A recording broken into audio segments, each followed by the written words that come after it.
လူတွေကမတော်တဆဆုပ်တယ်ဆိုတာမရှိပါဘူးရေစက်ကြောင်ဒါမှမဟုတ်ကြွေးချောင်းဆုပ်ရကြတာများတယ်လေအဲ့တော့ဘာပြောချင်တာလဲဆိုရင်ကိုဆုပ်ရတဲ့လူတွေနဲ့ပတ်သက်ပြီးတော့ကောင်းမှုဆက်ဆံပါကောင်းတဲ့ image တိဆောက်ပါဘာလို့လဲဆိုတော့လူတစ်ယောက်နဲ့တစ်ယောက်စုံတာကခုနပြောသလိုမျိုးပဲရေဆက်ကြောင်ပဲအဲ့တော့ကိုကကောင်းမှုဆက်ဆံနေဆိုရင်နောက်တစ်ချိန်နောက်တန်တရားကြိုင်ကောင်းမှုဖြစ်မယ်တကယ်လို့ကောင်းချီးရုံမာတဲ့စိတ်နဲ့ဆက်ဆံလို့ရှိရင်နောက်တန်တရားကြိုင်ပါသွားလိမ့်မယ်ကွာနောက်တစ်ခုတွေးရမယ့်ဟာကြတော့ဒီလူနဲ့ကိုနဲ့ကအမြဲတမ်းဆော်ရမှာမဟုတ်အချိန်ခဏဖြစ်နိုင်တယ်ဒါမှမဟုတ်နင်းနဲ့ချီဖြစ်နိုင်တယ်အဲ့လောက်ပဲတစ်သက်လုံးဆော်ရမယ်ဆိုတာမဖြစ်နိုင်ဘူးအဲ့လိုမျိုးကိုယ့်ရဲ့ထွေးတွေမှာထည့်ထားလို့ရှိရင်အဲ့ခါကျရင်ကိုဆော်ရမယ့်လူကကောင်းသည်ဖြစ်စေမကောင်းသည်ဖြစ်စေကိုစုံဖို့လိုတဲ့ခဏအတော်အတွင်းမှာအကောင်းဆုံးဆက်ဆံလိုက်တာအကောင်းဆုံးပဲအဲ့လိုမဟုတ်ဘူးတချို့ကကြတော့ခဏပဲစုံရမှာကွာသူနဲ့တရက်လောက်ပဲသွားတွေ့ရမယ်ဥပမာပေါ့နော်အဲ့သူနဲ့တရက်လောက်အလုပ်ကိစ္စသွားတွေ့ရမယ်အဲ့ဒီတရက်တည်းကိုမှသူက personally အရာသူ့ကိုကြည့်မရအောင်ဆိုပါစို့သူ့ကိုကြည့်မရတော့သူအလုပ်ကိစ္စရှိရကွာဒါပေမဲ့သွားမတွေ့နိုင်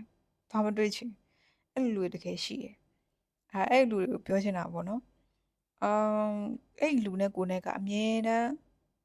တွေ့ရမှာမဟုတ်အမြဲတမ်းဆုံရမှာမဟုတ်အဲ့တော့အဲ့လိုမျိုးခဏတာပါလာတဲ့ရေဆက်ကို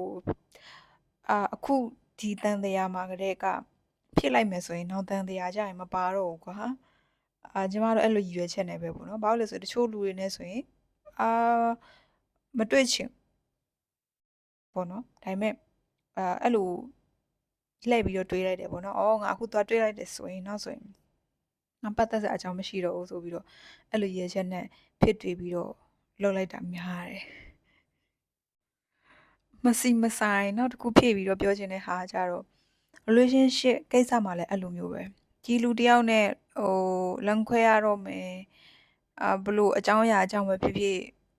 စစ်ဆက်လို့မဖြစ်တော့ဘူးဆိုရင်တယောက်ပေါ်တယောက်ကောင်းမှုပဲလမ်းခွဲတာကောင်းတယ်တချို့တွေကမဟုတ်အညိုးတွေအာဃာတတွေအမုန်းတရားတွေနဲ့လမ်းခွဲကြတဲ့လူတွေရှိတယ်အဲ့ဒါမကောင်းဘူးပေါ့နော်အဲ့လိုလူတွေလူတယောက်နဲ့တယောက်နဲ့စုံတာကရေဆက်ကြောင်ပဲလေ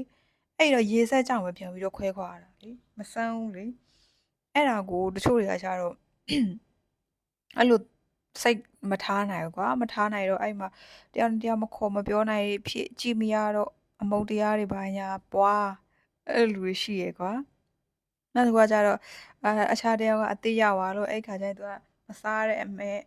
တဲနဲ့လိုက်ပတ်တာလားဘာလားအဲ့လိုမျိုးတွေလည်းရှိရယ်ကွာတွေ့ရတဲ့ဟာတွေပေါ့နော်တကယ်တော့အဲ့အရာတွေကမဖြစ်သင့်ကွာကိုနဲ့ကရေဆက်ကုန်သွားလို့꿰သွားတာလေဆက်ပြီးတော့သွားလို့မရတာလေအကုန်လုံးကရေဆက်ချောင်းဆော်ရကြတာကြီးပဲမတော်တဆဆော်ရတယ်ဆိုတာကိစ္စမတော်တဆဆော်ရဆိုတာမရှိဘူးတွေ့ဆုံမှုထိုင်ပါလေဒါကတော့မစီမဆိုင်ဒီတိုင်းပြောချင်တာပေါ့နော်